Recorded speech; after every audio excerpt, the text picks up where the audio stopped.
2025年有兩個受矚目嘅發展地區，粉嶺北同古洞即將都會有新嘅巴士專營權。不過根據呢幾年嘅招標線嘅服務質素同討論度，其實中到標係咪代表好事呢？同埋其實點解要有招標線呢樣嘢呢？今日我哋就會同大家探討下招標線是什麼。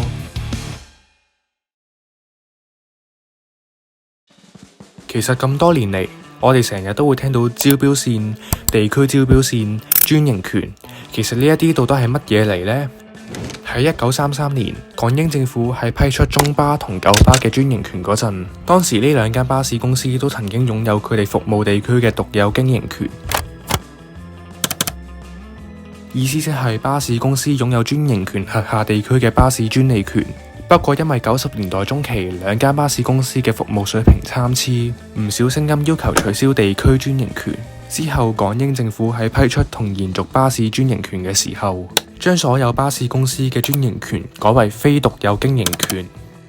令到而家巴士公司唔再享有地區專利。而家我哋成日聽到嘅招標線，就係喺選出新發展區或者部分新巴士線嘅經營權嘅時候，運輸署就會根據佢哋嘅服務質素去評核。不過近年嘅評核結果都惹嚟咗唔少嘅討論，所以而家我哋會見到同一個地區會有多過一間巴士公司嘅服務，例如城巴投得咗屯門同皇后山嘅專營權，而唔係一直服務北區同埋屯門嘅九巴投到。招標線嘅原意就係唔想巴士公司壟斷某個地方嘅巴士服務，令到服務水平變差。不過就令到巴士公司冇得喺短期之內擴充服務範圍去增加客源。最經典嘅例子就係54區嘅巴士線，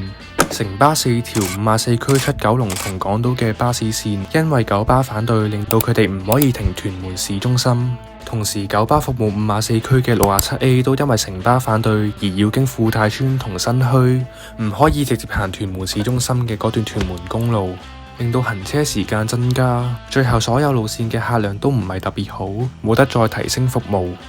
同時招標線其中一個唔好嘅位就係服務地區僅限於新發展區，同埋唔可以用最直接嘅行法深入心臟地帶。不過想短期內改善又改唔到，因為運輸署表示擔心平衡唔到各方面嘅問題，但係咁樣最後搞到路線嘅客量不足，又改善唔到服務，長期滿足唔到居民嘅需求。好似皇后山去東九龍嘅線咁，長期只係得行偉業街同九龍灣商貿區嘅78X，繁忙時間係會有商貿區嘅客支持，但係其他時段因為唔入觀塘道，搞到客量偏低。不過今年 RPP 建議加密翻行觀塘道嘅78C 嘅班次，同埋延長佢嘅服務時間，真係改善到皇后山嘅服務。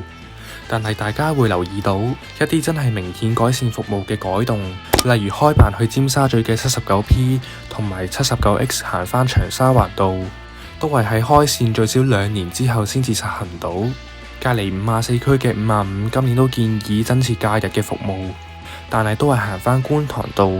會唔會其實已經證明到招標線一開始嘅走線一直都有問題，最後令到巴士公司同居民都成為成件事嘅受害者？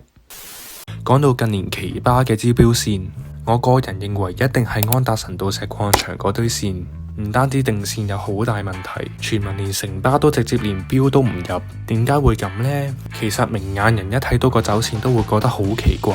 例如去西九龍嗰架車咁啊，近年山上去西九龍嘅新線多數都會行新清水灣道或者觀塘繞道落山，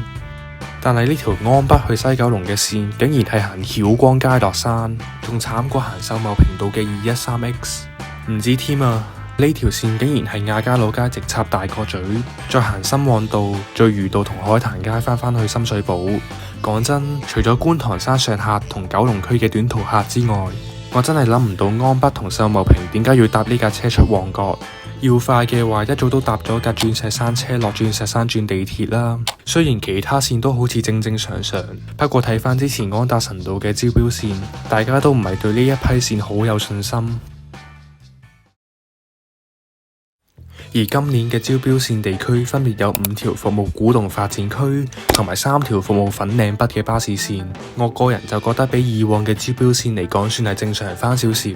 起碼去九龍東係行翻觀塘道，不過服務範圍同走線迂迴嘅問題依然都係冇改善到。例如啲區內線就永遠都同啲現有路線重疊咗90%，然後服務古洞嘅線就行完個古洞就即刻上公路。話就話古洞遲啲會有10萬人口，但係而家古洞連棟公屋都未開始入伙，即係巴士公司最少要蝕做幾年，等到入晒伙先至開始有人搭。跟住隔離粉嶺北去荃灣嗰條線又係用翻運輸署近年嘅概念劃線，即係咩？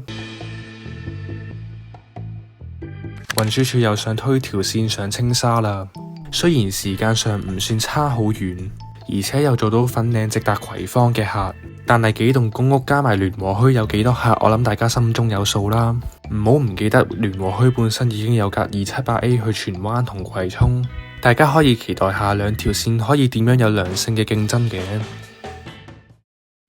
今日條片就嚟到呢度啦，如果鍾意呢條片嘅話就記得 like、share 同埋 subscribe 我哋嘅 channel。我係 Anki，我哋下條片再見。